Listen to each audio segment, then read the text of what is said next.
Yes, hello, welcome to Radio 4's Consumer Programme today. Are we really happy with electric cars? So far, the experience, I'm absolutely loving driving the experience of driving it.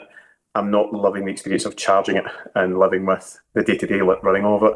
More on that in just a moment. How two men pretended to be running the Dartford crossing charge and scammed hundreds of motorists. M&S's latest figures are out. Are customers staying faithful to the brand? And talking of staying faithful, I adore Claudia's fashion. I wait with bated breath every time she steps out to wonder what she's going to wear. How Traitors has influenced our choice of clothes, and it's not all cloaks. Have you bought into the Traitors look this autumn? If you have, get in touch. You can email us, please, you and yours at bbc.co.uk, or send a text to 84844. Sales of electric cars have grown steadily this year. New figures released today by the Society of Motor Manufacturers and Traders show that 25% of all new cars bought in October were battery electric, and that was up from 20% this time a year ago. The latest figure is still short of the official target, though. The government wanted 28% of new cars sold to be electric by the end of the year. Price and no space to charge at home remain barriers. It can be very expensive to charge a car if you can't do it on your own driveway.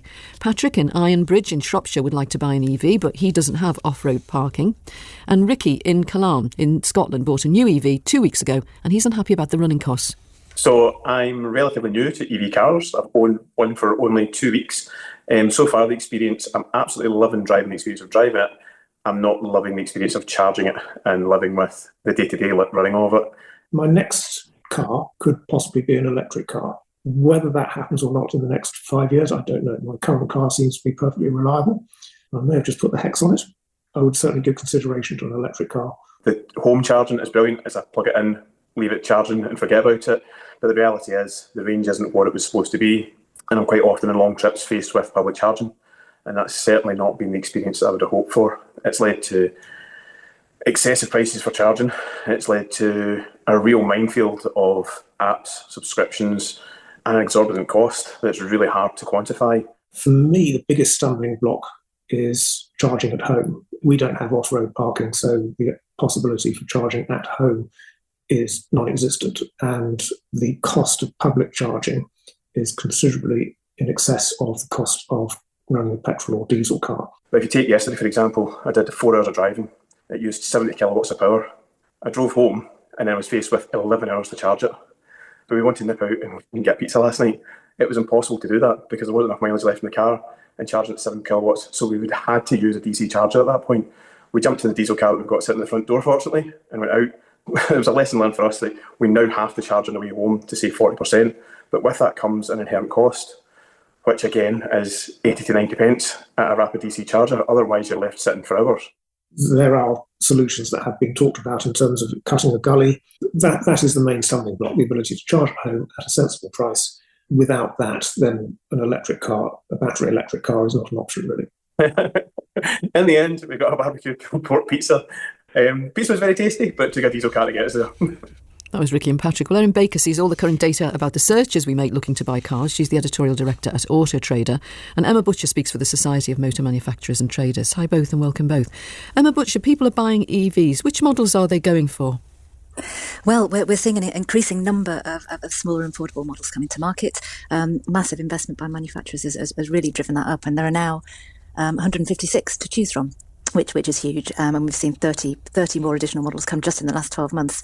So yeah, we are seeing a move to smaller models. There's more affordable models that make these cars much more accessible to more people. And I think the best seller in October was a Renault 5. So there you go. And Emma, those smaller, the less expensive cars, they are the ones that attract the government subsidy. Yes, absolutely. So yes, we saw in the summer that the government introduced the electric car grant, which was very much needed, because we've been having, as an industry, the manufacturers have been having to put massive discounts onto cars in order to make them more affordable. So the grant really does help, and that is there to drive the sales of the smaller vehicles and make them more accessible. How much does it knock off the price? It can be up to £3,700, depending on various criteria that apply to the model. So it is a substantial saving, which we do see is making some impact. Erin Baker, tell us about the cost of running an EV when you can charge it at home and when you can't. Yeah, as your callers alluded to, there's a huge saving to be made if you are fortunate enough to have off-road parking and can get a home charger fitted. Then, according to some of the latest data from ZapMap, they're calculating annual cost of charging mostly at home of around £630, which equates to 6 pence per mile, versus no at-home charging, i.e. relying on the public network, which they put at £1,690 annual cost, or 17 pence per mile. So quite a difference there. And how does that compare? The 17 pence a mile, how would that compare with running a diesel or a petrol car? Diesel or petrol averages out at slightly lower at 14 pence per mile, because that public charging usage, most people at some point during the year are going to be forced to use the big networks at the motorway service stations, where, just like petrol and diesel, electricity is far more expensive than if you manage to find a local charging point. So, it brings us back to this question of what's the government doing to incentivise more local parking, more parking for people, more charging for people that don't have off-road parking, people that rent, people that live in flats and so on. There are still a few incentives out there, by the way, £350 if you rent or you live in a flat to get charging installed. Oh, that's worth knowing. Ricky just finds the whole business of using these rapid public charging points too complicated. He talked about taking out subscriptions to use them. How does that work? Yeah, so that used to be the case. If you were one of these brave early adopters of electric cars a decade ago, or maybe even 5-6 years ago, the charging networks and points that were out there more often than not required a subscription downloaded in advance. You had to put some money against it, and the whole thing was frustrating and confusing. Now, the vast majority are pay as you go, and certainly new ones that are being installed have to be. So you get your debit card out and you just tap, and you don't need that subscription for a lot of them now. Emma Butcher, how far has the price gap narrowed between an EV and the same model if it was a petrol or a diesel? Yeah, the gap is absolutely narrowing. We don't collect price data at SMMT, but I'm sure Erin has got that for you. But yeah, the gap. Go on, yeah, go, Erin. Thanks, Emma. It's narrowed. Just a year ago, that price differential was 30%, and now we're down to 18% because the price of new electric cars have come down so much due to the lower costs of the raw components and the batteries, and also the discounting that brands have been doing. So say that again. It was 30%, the differential for a new electric versus, and now 18%. Still a lot, isn't it? I mean, a new car's a lot of money anyway. Yeah, but don't forget 90% of us buy used. So yes, if you wanted a brand new one. You were talking about brand new because obviously that is the target that has been set by the government, hasn't it? Sales of brand new ones. Emma, sales of EVs, brand new ones, have mainly been to companies, hadn't they? Because there were tax incentives for businesses to buy them, and they were being bought when businesses needed them as fleet cars. Are there more individual buyers now? We are seeing an increase. I mean, fleets still make up the vast majority of EV sales, so about 70% at the moment. But we are seeing an increase. There is appetite out there. There is growing demand. But again, it just means that we need to address this affordability issue. And as we're discussing now, as Ricky's been finding, the issue about charging and making that as affordable and as convenient as possible. Erin, there are more public charging points now, and a lot of people with EVs say that finding one is no longer a problem, so range anxiety is no longer the problem it was. But MPs on the Public Accounts Committee who looked at it and published a report at the start of this year, they said the charging points are concentrated in London and the southeast of England. 43% of them are there, and they say that other places, particularly rural areas, are much more poorly served. I mean, that is a big drawback, isn't it, for a lot of people? Yeah, I mean, it's been this issue of supply and demand. Do charging point providers pay up to put in charging points and grid connections ahead of demand being there, and then have to wait for the electric car drivers to turn up, or vice versa, which goes first. There is that issue and it continues. But the charging infrastructure has surged 23% in 1 year alone. We're now at 86,000 public chargers, and crucially 17,000 of those are rapid or ultra rapid, which is what people need on the move. But I think actually, one of the big areas that's been overlooked by everyone to date is the opportunity to grow the destination charging network. We've got home chargers, we've got public chargers, but we've also got the capacity to put in fast charging points where people go to hotels, leisure centres, supermarkets, cinemas, where people are going to be for a few hours, and it doesn't inconvenience them to charge. And at that point, you can make the charging potentially slightly cheaper as well. So I think, I know there's a launch at the House of Parliament last month to try and get people to lobby their MPs to help constituents, help local businesses to install charging points where people can use them more regularly. Erin, Patrick talked about the possibility of digging some kind of channel out on his street to put an EV cable down. The government's relaxing planning rules, isn't it, to help people do that kind of thing? Tell us what's going to happen.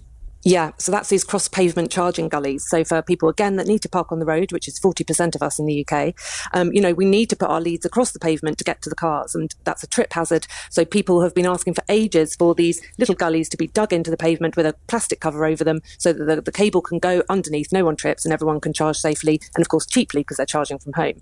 So the proposal is to remove planning permission for these cross-pavement charging gullies, free up the red tape, which is what Labour said, when it came to power, that was part of its mission. And we really need to speed that up. That is a crucial component for this.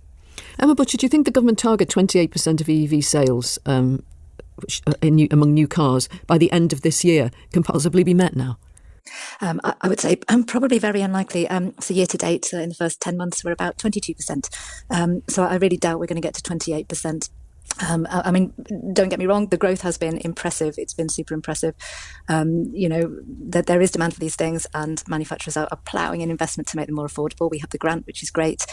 So the market is doing incredibly well, and we shouldn't shy away from that. However, 28% is very tough and very unlikely to meet that this year. Erin, if you're considering buying an EV, tell us your top tip. What would you consider first before doing it? Number one, if you have off-road parking, you are in prime position. Get your electric car now because it's super cheap. It's pretty good to sort out. If you go to a lot of the brands are offering packages that include home charging or 1,000 miles free charging. So definitely go investigate. A lot are also doing test drives, extended test drives of an electric car for many days so that you can see if it's right for you and it fits your lifestyle. I'd also say, remember, used electric cars, especially 3-year-old versions, are now at price parity with their petrol and diesel counterparts. So you're no longer looking at having to spend more money. And running costs overall are good because fewer moving parts to go wrong means lower servicing costs. Erin Baker from Auto Trader, Emma Butcher from the SMMT. Thank you both for that. Thank you. Now, I probably don't have to tell you that it's the final of Celebrity Traitors tomorrow. 1 in 4 adults in the UK is watching it, so even if you're not watching it, you'll probably know someone who is. And you can't have missed all the publicity around it and all the trails. Claudia Winkleman staring broodingly into the camera in those fabulous clothes. Tartan suits, ruffled blouses, chunky knits, woolen ponchos, boots. It's kind of British heritage meets new romantics. People are shopping her look and the retailers are stocking it. Fran Bacon posts about fashion on social media and she is a big Traitors fan.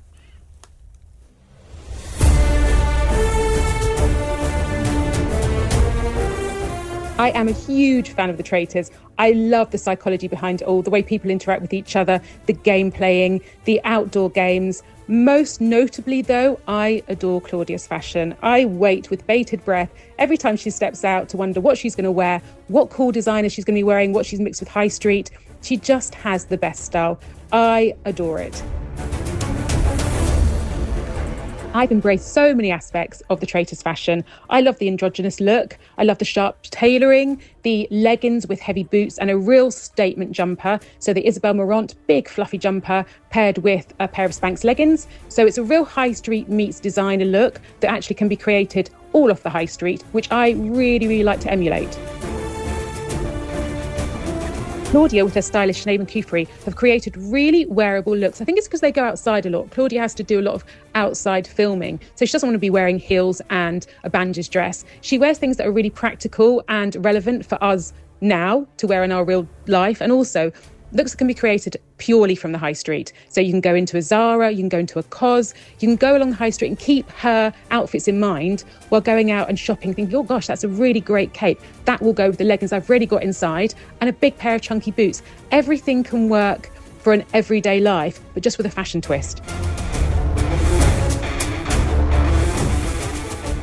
Fran Bacon. Well, Gemma Lavers is the fashion commerce writer at Grazia. Gemma, if you're a fashion commerce writer, then are you writing the kind of features where we can click through and buy the stuff? Yes. So while the rest of the nation sort of sits and watches it on a Wednesday and Thursday night, I'm kind of looking, constantly refreshing her stylist Sinead McCuffrey's Instagram, like looking where she's put the links and then updating the article with all shoppable links as to including the exact pieces, designer and obviously high street alternatives as well. So the show itself, is it sponsored then? Or is that just it must be, I suppose, if you can go on their Instagram and click through and see exactly what those clothes are. No, I don't think it is sponsored, but her stylist is really, really on it when it comes to like posting exactly what she wears. Yeah. Do you think that Claudia and her stylist are creating fashion or are they following it? Because if you do follow fashion, the tartan, the big knitted sweaters, the kilts, they were all over the runways, weren't they? Yes, I think the fashion we see in the Traitors and now the celebrity Traitors, that's probably a mix of both. Like we've seen lots of trends not necessarily come from Claudia, but kind of made even more popular by her. For example, like the Fair Isle knit she wore in season 2. Now that kind of style of jumper has been trending for the last couple of autumn winters. And we're seeing that again with the celebrity Traitors. There's lots of tartan, pleated skirts, velvet, all which are of existing trends, but they're gaining even more momentum thanks to Claudia. And obviously it's the final tomorrow, so I think we can expect that even more so as we reach kind of the peak of the season. What do you think's special about this as a look? We just heard Fran Bacon. She thinks one of the best things about it is that it's warm and wearable. Yeah, I think that is one of the best parts of it. She's like particularly good at, marrying the high street labels like COS, Reiss, Spanx with designer brands like Saint Laurent, Isabel Marant, and those Bottega Veneta lug boots that she wears in almost every single episode and season. The show itself is, of course, like so eccentric and dark and dramatic, and Claudia's outfits do somewhat mirror this, but they also feature like a nice mix of wearable pieces too, in a way. You say that, she mixes luxury and high street, but actually when you look at it, most of the clothes are from luxury brands. There's the odd less expensive piece, but I mean, even the Spanx leggings, they're £81. Where can you shop this look if you're on a very tight budget? Yeah, so of course some of her pieces are designer and things, but I mean, also... let's be honest, most of them are. Mm-hmm. There's also a good selection of high street pieces. So this season alone, she's wore a Zara coat, a COS merino wool jumper. If you are on a budget, there's places to go for leggings like sort of Sweaty Betty, H&M, like lots of high street places do, because it's just it's a plain black pair of leggings. So you can get them in lots of high street stores as well. Do you think the retailers are selling a lot of this stuff? If you think about the boots, have you seen copies of the boots or very near versions of the boots at low prices? Because the boots are over £1,000 a pair. Yes, so the boots are rather expensive, but there's lots of brands come out with similar things. There's some on Clarks that I've seen. There's some on Zara. Like lots of these brands are really doing very, very similar designs that, we can shop to get the look. I was wondering about the supermarkets. Are they doing it? Yeah, like I've seen two do a lot of similar things. At Sainsbury's? Yes, yeah, they're doing a lot of similar kind of things as well. Are you wearing any of it yourself? Yeah, well, I've been influenced when it comes to the kilt skirts. I have my my own one as well. I actually wore it yesterday, and yeah, I'm really enjoying it too. Like just as every other watcher, kind of wanting to inject a bit of fun and a bit of tartan at this time of year. Yeah, it's not really where we are in Salford. Not really cold enough for any of it yet. It's not really cold here. Have there been other programmes like this that have had a similar sort of effect on clothing sales? Yeah, I think there's definitely like a growing kind of relationship between the outfits people see on movies and TVs and like people shopping them. There's always been an appetite for it, but it's sort of growing with shows like The Traitors. I think another example is the show Nobody Wants This. But even that like global show isn't as popular as Claudia's The Traitors outfits. And I think that just genuinely shows the calibre of success the show has had, not even just because of the outfits, because of the whole concept cast, like the staging and the drama as well. I was thinking of Sex and the City, but then maybe that just influenced people who already spent a lot on clothes. Did that go right down to the street? Yes, I think Sex and the City did have quite the impact too. But I think obviously because that was filmed quite a while ago, this is something like new and current that's really, and like sort of is very different and out there, the fashion. So I think that was definitely a thing to play into it as well. Gemma Lavis from Grazia magazine, thanks so much for coming on and telling us about that. This is You and Yours, Radio 4's consumer programme. It's just coming up to 26 minutes past 12. Now, we all rely on our mobile phones these days, and people in the market town of Hebden Bridge in West Yorkshire, who are with Vodafone 3 and Virgin Media O2, have realised just how much. They lost their mobile signal a couple of weeks ago without any warning, and the neighbouring town of Mytholmroyd has the same problem. It may not be fixed for months. Our reporter Emma Salkeld went to Hebden Bridge to see how they are adjusting to life without a mobile signal. Basically, there's just no signal in Hebden Bridge. The only network that is working is EE, and Vodafone and O2 have said it won't be fixed until April. So the Wi-Fi and stuff seems to be okay, to be fair, but obviously it's getting hammered because no one's got signal, so everyone's on the Wi-Fi, so then it's tripping the till and stuff like that. So I think a lot of people are going to EE. But yeah. So have you switched over? Is it? I haven't yet. It has affected me. Yeah, all of us, in fact, every single one of us. Yeah. I have seen a few other businesses going cash only and stuff. I don't know. I presume maybe why, but all right. In a nutshell. So, although I've not personally experienced any major issues, we have people coming into our business and they're in quite a lot of distress. They've arranged to meet with people, family members in Hebden Bridge, and they can't get in touch with them, so we let them use our landline. And I have heard that some businesses that use the phone signal to take card payments, they've been unable to take card payments. So have you guys been okay here, or? So we've got Wi-Fi for our payments, so we've been using that. You're not talking about the signal, are you? Yeah. We are. Killing us here. The whole shop runs on Vodafone. So your business is Woody's Pizza? Yeah, it's like, so we take payments, pre-orders, every single piece of equipment runs on Vodafone, basically. So we've had to get a temporary number that doesn't really work properly. People don't know about it. Like, since it's gone down, we're like, I'd say 60-70% down. Like, we're in the red every single week. We have been for the last 3 weeks now. It's a real problem. And also the lack of information and the lack of, like, advance notice about it is pretty shocking. But anyway, I'm mad busy, but there you go. Before heading to Hebden Bridge, I'd mostly arranged to meet with online business owner Charlie Hobbs, but once I was in the signal black hole, my network disappeared, as well as our meeting. Or so I thought. I'm so sorry that that I drove in and then immediately lost signal, and I thought my message didn't go through, and then I only just connected to Wi-Fi, and I was like, oh my goodness, I've left him waiting for an hour and a half. That's okay, I've been working non-telephone work. Okay. At home, up in the hills, I have no mobile signal, and down here it's much the same. It particularly comes a problem with the one-time passcodes. Okay. That get texted to your phone, so you can log in. You don't always receive those, so you can't access all your back-end systems. And is that just since the mast has gone? Yeah. Okay. And that was very sudden. I've worked around it, you roll with these things. So I'm running an eSIM from another network. That's £10 a month, and I'm tied up for 2 years, so it's a £240 cost. Okay. But it does solve this problem. You know, if you pick up a member of family when they finish a sports club, or if my mountain bike breaks out in the hills, I can't phone my wife. So it's going to be a long, lots of long walks home. Yeah. O2, it's not good service. I'm also, as an events organiser, I know you can just put in a mobile signal tower anywhere. They have mobile ones. They use them at events and festivals. Do you pitch it to them on your phone call with them? I think that would have been pushing my luck. I managed them with my call to O2. They agreed not to bill me for this month. I've got to go for this 1 hour phone call every month to have 25 quid knocked off my bill. That, that's better than minimum wage, but it's not good use of your time. You shouldn't have to pay and work around it. That's Charlie Hobbs in Hebden Bridge speaking to our reporter Emma Salkeld. Well, the Labour MP Josh Fenton Glynn represents Calder Valley. That includes Hebden Bridge, and he's been trying to sort this out for people. So Josh Fenton Glynn, tell us what is the latest that you've heard? So I have been in touch with the Telecoms Minister, Baroness Lloyd, and she actually got back to us yesterday and said that Virgin O2, who are one of the companies involved, have said that they will put up a temporary tower of the sort that Charlie in your piece just mentioned. So we are hoping that we will have stuff back online from next week. Yet to hear from Vodafone, and we've not heard anything about the compensation that I think quite a lot of my constituents are now due. If Virgin O2 puts some kind of temporary mast up, would that signal serve everyone? Because they share these masts, don't they? Well, I've not heard that, as I say, so I certainly know that they've got back to the Telecoms Minister and said that they will get it working again.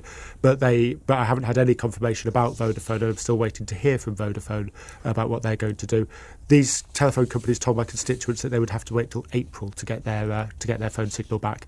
It's arrogant beyond belief. It affects anyone who uses mobile signal for internet connection as well, doesn't it? That's what we heard in Hebden Bridge there. People are not only using it to make calls. That's going to be very damaging for businesses. Hugely damaging for businesses. I mean, it's everything from people that use apps to pay for their parking, to the bus system uses mobile data, to people using it in their point of sales technology. But actually, beyond that, there's been some serious risks created by this, be it safeguarding. Schools can no longer get in touch with families if they're concerned about their children. I had the case of a cancer patient who missed a drug delivery because they didn't get the text when the thing had just gone out. Now, they were lucky because they could drive to the next town, but there's hundreds of these stories because people rely on their phones and they've been let down with no warning by these companies. We had a statement from the companies. They apologised to customers, and they say that what has happened is that a landlord refused to have mobile masts remaining on their land, and that those masts had to be taken away. The last government made it harder for landlords to refuse to have masts. Why has that made no difference here? I have no idea, because the notice to quit should have given them 18 weeks to find 18 months to find an alternative solution. And either they had that and didn't enforce it, or they knew that this was coming and they neither found an alternative solution or warned their customers, both of which I think is unforgivable. Well, it isn't the first time a whole town or a village has suddenly lost mobile signal. It happened in Burscough in West Lancashire just last month, and the consumer expert Martin James check then all our consumer rights when we don't get the signal we're paying for. I mean, Martin, what do you make of what's happened now in Hebden Bridge? Well, it just shows, doesn't it, Winfried, how tied to technology we actually are. And even though I have some answers to help people with their individual complaints, let's not lose sight of the fact that this is a really unacceptable situation. And unfortunately, there's a mishmash of rules and obligations and government objectives that cause a lot of these problems. Now, people are entitled to seek compensation if they've been left without signal, there's been a financial impact on them as a result of it. But unlike broadband, there's no automatic compensation for mobile services not being provided. And even though the government's own guidance states that there are a range of things that should apply when it comes to service being available, to providers taking responsibility for all of those things, it is by no means clear if a mast goes down, if people are able to step in, if other suppliers are able to step in and come up with alternatives. So there are clearly some gaps in the existing rules as set out by the government. So you're saying there's no automatic right to any compensation. You would have to prove that you have lost something. That's right, yes. Now, under these circumstances, that's not in itself that difficult. There is Ofcom, the regulator, has a service called Map Your Mobile, so you can actually go online and see what services are available from other providers. So there are two options here for people under these circumstances. You may be able to leave your mobile phone contract without paying an exit fee and go to another provider. Though, of course, in order to do that, you need to be on Wi-Fi because you've got to have a phone signal to do or it, broadband. Yeah. Exactly. So leaving aside that irony, but there is also the situation of the financial losses we've talked to businesses here that people have been left in. So even though there isn't automatic compensation for mobile phone service issues, you can still ask the company to compensate you for any identifiable financial loss. Now, of course, things get a lot more complicated when it comes to that awful situation where somebody missed a vital doctor's appointment. And it's a reminder to businesses how reliant we are on two-stage authentication, which, of course, goes through mobile phones in most instances. So we need, as a society, to come up with a better range of services to allow for situations like this to happen, because this will not be the last time we will be talking about this situation. We heard Charlie Hobbs saying that he has been ringing up and getting a refund of his payment, and he thinks he'll probably just have to do that month on month. Should you have to ring up to ask for a refund for a service that you're not getting? Well, no, it's actually quite difficult to phone many telecommunications companies, which is another irony given this situation. But if you are able to find a phone number, just making a single complaint should be all that you need to do. And you could potentially take that to the Communications Ombudsman or indeed the other Communications Ombudsman service that there is. But the fact of the matter is, no, this isn't really an acceptable set of circumstances. The business should look collectively at the situation. And once the problem has been corrected, they should compensate you for all of this, or indeed not charge you for this while you're going through this whole process. But of course, if you are affected, it makes sense to simply write down as many things as you can do about how the loss of this service has had a financial implication on you, and then bill the company. Martin, as I say, we saw it in Burscough just last month. Is it something that happens a lot? Is it something that's happening more and more? Well, it's something that shouldn't happen. But again, this situation, as we just heard from the MP, there is an 18-month notification period if a mobile phone mast is going to be revoked. So that should be ample time to notify people, to come up with arrangements, to get planning permission for a mast to be applied elsewhere. But something's clearly going wrong in the circumstances here, and as we saw, a couple of weeks earlier. So there are clearly problems that are arising. And as we move to a digital-only service, let's not forget that the landline service is going to be switched off in the next year or two.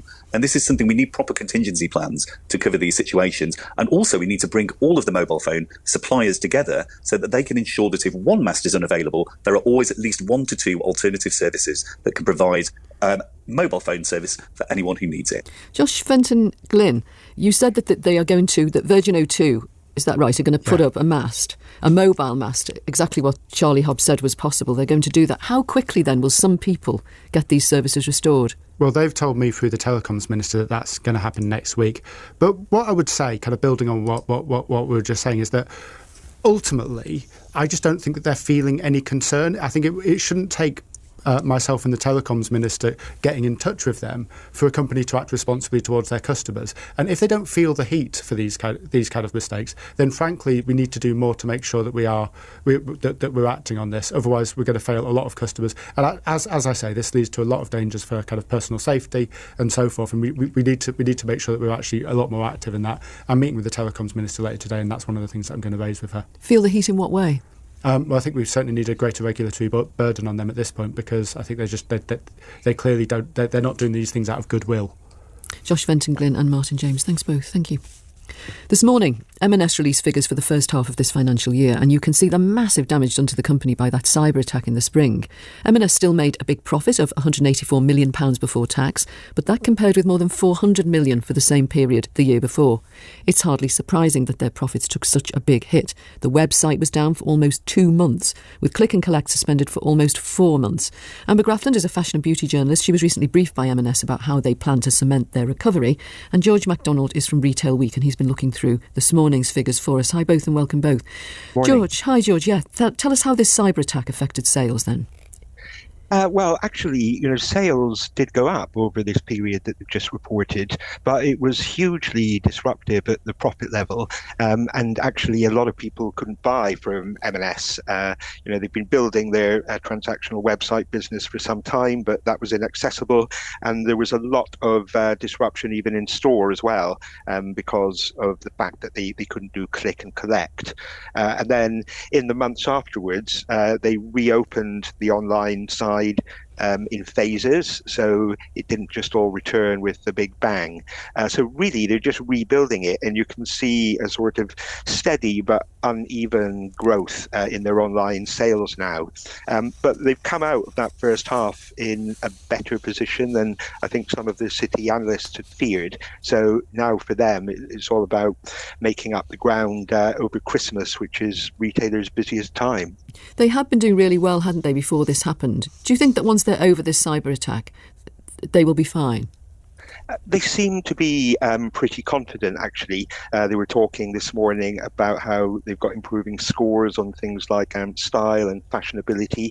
And although the clothing side of the business was hit so hard, food has been going like a train, very strong indeed. So I think a company with that sort of reputation for quality and value for money should get over this, although it has been a really difficult time for them. Amber Grafflin, the categories where sales fell were homewares and fashion, and it looks like Next has picked up a lot of what was M&S's business. Is there a danger that M&S will lose those customers permanently? It doesn't seem to be the trend at the moment. I think if you look across social and the brands that are getting a lot of traction and that people are talking about, all I seem to hear people talking about is Marks & Spencer at the moment, especially over the last month. And of course, that's not by accident. They've done some very, very clever things. They had the collaboration with 16 Arlington, the British luxury fashion house that launched last week that created a lot of buzz. They've opened their TikTok store. There are lots of things happening across social and across all the channels that that customers are looking at that are creating a buzz. So they've come out fighting for sure. George, some customer data was taken in the attack. What's M&S doing to try to repair its reputation? Well, it seems that the customer data that was taken was, relatively limited. It wasn't as if people's, card numbers and things were accessed, I don't think. So, as I mentioned a moment ago, they've taken quite a phased approach to coming back online, which I think is sensible because it's meant that it's been a smooth reintroduction of that service. And I think although this is reputationally damaging to some extent, you see it happening to others. It's not just happening to M&S. Yeah, but you I think wonder if their we don't heritage and their brand strength will help them, put this behind it. You wonder, don't you, if we don't just accept this nowadays as a consequence of shopping online, people almost getting used to their data being breached. Well, it's a real worry, isn't it, both for companies and for consumers. I think it's a sign from the company's point of view that they've really got to be on the ball and do everything they can within their power to stop these sorts of breaches. And for the consumer, you just need to be very careful and deal with trusted businesses, even though, as we've seen here, they are not immune. Amber, customers were locked out of their accounts even after the website was restored. There are a lot of complaints online if you look for them. How have M&S coped with the increased demand on customer services? Because the advice was if you couldn't reactivate your account to call customer services, and then people were hanging up because it was taking too long. Yeah, and I think this is where they really did have to up the ante and obviously draft in lots of extra people into customer service. They made sure that department had lots of extra staff, and I think it was being open and honest actually with customers about what was happening. As you say, it was a cyber attack. There were lots of implications, and I think just that communication, being very honest, telling customers what was happening, I think that sort of helped calm people's fears, and at least people knew what was happening and what steps were being taken. George, you wanted to answer that too? No, I would have only made a similar point, actually. That they've employed a lot more people in customer services to try and get on top of it. Yeah, exactly. They spent quite a bit of money actually doing that sort of thing and getting in experts to help them address all the various aspects of the attack. George, the hit to their profits would have been even worse if they hadn't been insured against cyber attack. You can see that in this morning's results. Their insurers paid them £100 million. Do you think that kind of insurance is going to be much harder to come by in future? I guess with all types of insurance, the more things happen, the more it's reflected in what you pay. I think I'm right in saying in the case of M&S, actually, when they were renewing their insurance policy, so before this attack, they decided to go for the very best protection that they could get, because they thought, if we're going to insure ourselves, let's make sure that we can cover every imaginable base and we'll be in the best position that we can following it. So I think it's a signal not to skimp on the sort of quality of cover that you're getting. Amber Graffland, I said at the start that you went to a briefing where they talked to you about their future. I mean, what was the big takeaway message? Did they say anything that surprised you? I think it's very much a looking forward approach. I think they've dealt with the issue, and it's what are they going to do to thrill and excite and get people through the doors and to get people online. Interestingly, I don't know if you're aware of the YouTube channel that they have. They love that series that comes out every week, and they've also really upped the ante on the menswear, because obviously we all know that the menswear offering is very good. I just think they're making a lot more noise across social and with influencers and trying to reach out and kind of show people how good the offering is. I think it's a very positive approach, and they've got lots of things launching, and I think you just got to come out fighting and create that buzz as a retailer. I haven't watched the YouTube channel. Is it a recommendation? It's worth a watch. You're glued to it. I am actually, yeah. Well, that's your work. Amber Graffland, fashion journalist. George MacDonald from Retail Week. Thank you for coming on. Now, 2 men who ran more than 40 copycat websites that con people into overpaying for government services have been convicted of fraudulent trading and sentenced at Bristol Crown Court. The men set up sites that looked like the official sites for collecting charges, including for the Dartford Crossing and for the London Ultra Low Emission Zone, ULEZ. The criminals paid Google to advertise so that they would come top of searches. National Trading Standards, who brought the prosecution, is urging us all to search for gov.uk whenever we are looking for government services online. Mike Andrews is the head of the National Trading Standards e-crime team. And Mike, I think I'm right to say that you led the team that brought these 2 men to justice. Their names were Thomas Gall from Bristol and Shazad Parvez from Maidenhead. They set up 40 of these copycat sites. What exactly were they doing? Hi. So Shazad Parvez and Thomas Gall, as you've said in the introduction there, they set up over 40 websites. And essentially all of the websites were designed to deceive consumers into thinking that they were dealing with the official service. So, for example, paying the Dartford Crossing, paying the Ultra Low Emission Zone for London, as you've mentioned, and even things like European health insurance cards, which are actually free, or as they are now called, the GHICs, which are free. They were charging consumers over the odds for those services, which they could have got directly from the relevant agency for much cheaper or indeed no cost at all. So how many people did they scam into believing they were paying the government sites when in fact they were just paying 2 criminals? Well, the investigation that we did uncovered, we believe, over 100,000 consumers. It's incredible, isn't it? The scale of it. Wow. And that's the challenge, because these fraudsters were very, very adept at paying for Google ads. Consumers often in a hurry, if they've just perhaps crossed the Dartford Crossing and they want to make the payment quite quickly, they're visiting it on a mobile device, they'll click on the link that appears at the top of the list, and sadly that meant that they ended up on one of these fraudsters' websites and then were deceived into paying more than they needed to. So they deceive 100,000 people, to your knowledge.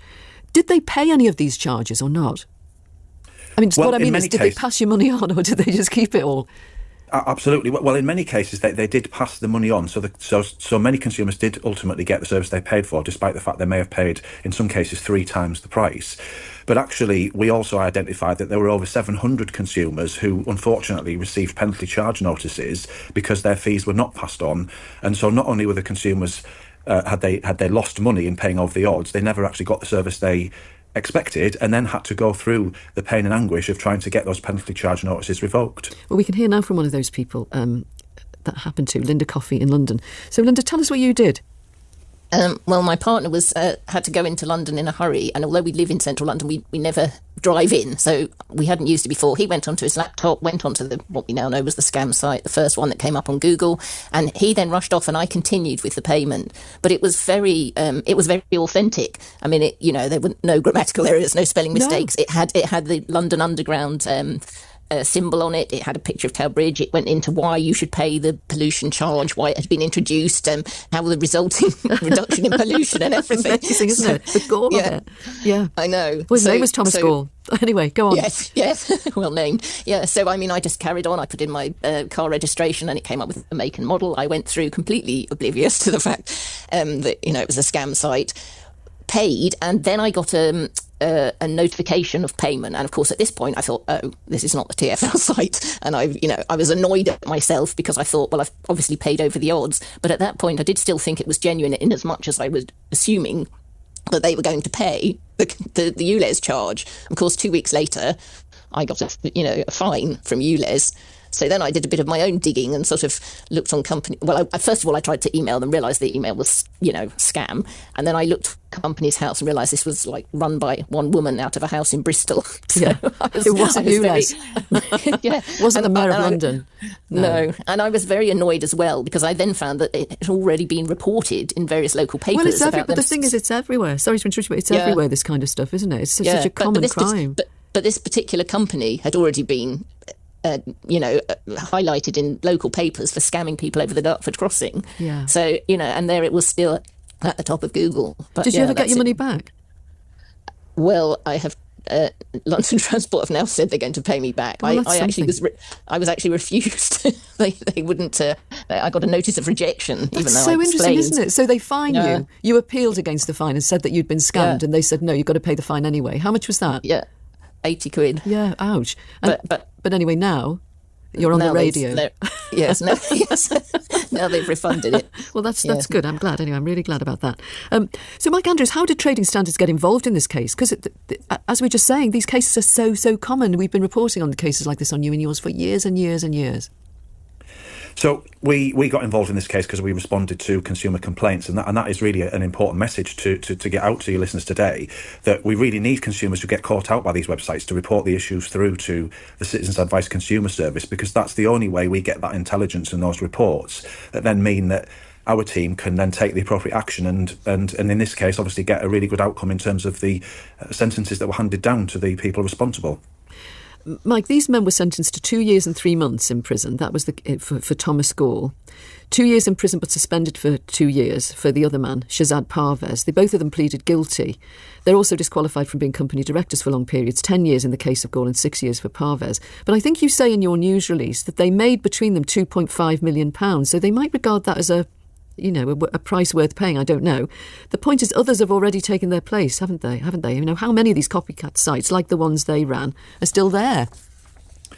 Well, that's a very difficult question to answer in terms of a number. But yes, there are still fraudsters out there who will be trying to deceive consumers. And the recent survey that we conducted showed that over a third of consumers will still rely on a search engine result or an advert on social media when they're trying to find the correct way to pay for these government services, which is why we would always urge consumers to go to gov.uk, because there is a search engine built into that site that means that if you search for the Dartford Crossing or the ULEZ, you will end up on the correct site to pay the correct fee to the correct organisation. So that's gov.uk, that's the thing to search. Always search. Yes, simply gov.uk, yes. When you're looking for anything to buy a passport or a fishing licence or anything you're looking for.